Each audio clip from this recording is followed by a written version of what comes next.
नालंदा महावीरा।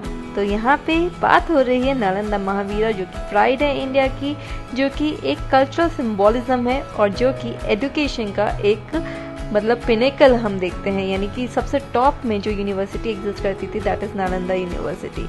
तो यहाँ पे बात हो रही है कि रिसेंट डिस्कवरी हुई है वोटिव स्तूपास का। मतलब वोटिव का क्या मतलब होता है कि एक वाव जहाँ पे लिया जाता है, यानी कसम जान ली जाती है, तो उसी को कोमेमोरेट करते हुए वोटिव स्तूपास होते हैं।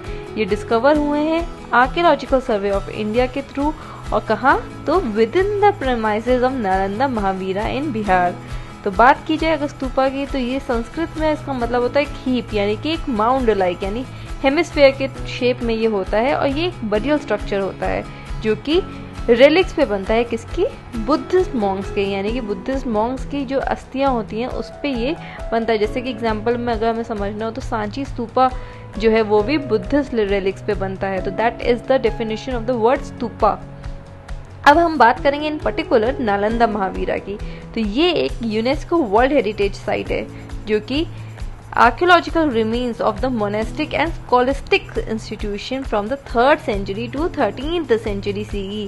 तो यानी इतने लंबे पीरियड पे ये मतलब कि एक्सपैंड करता है। और हाँ, काफ़ी मतलब स्ट्रगल भी हमें देखने को मिलेगा जिस तरह से अटैक हुआ है, तो all those things also we have to no.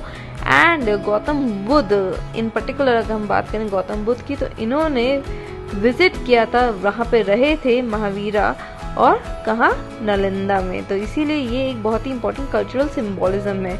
अगर फेमस स्कॉलर्स की बात करें तो यहाँ पे नालंदा, नागार्जुन, धर्मपाला, दिनग्गा, ये सब भी हमें मिलते हैं। और इसमें जो इम्पोर्टेंट पिलग्रिम मॉन्क्स जिन्होंने विजिट किया है वो है हुनसैंग एंड आईसिंग। तो इन दोनों ने इसको विजिट किया है, ये कभी भी पूछा जा सकता है। तो हुनसैंग एंड आईसिंग। और इसके अलावा अगर बात की जाए तो ये बहुत ही ज़्यादा मतलब न्यूज़ में रहता था, बहुत ज़्यादा फेमस था। कब, गुप्ता डायनेस्टी, हर्षा के समय में, पाला डायनेस्टी के समय में। इसीलिए ये जो स्तूपा है, ये जो नालंदा यूनिवर्सिटी का सिंबोलिज्म है, ये पढ़ना समझना बहुत इंपॉर्टेंट है। और उस टाइम्स में भी ये रेजिडेंशियल और एजुकेशनल बिल्डिंग्स की तरह यूज़ होता था। और आज भी हमारा ये मकसद है at Sankat Mochan for general awareness to actually bring about a cultural and educational revolution. तो इसीलिए please support us, share and subscribe. Thank you.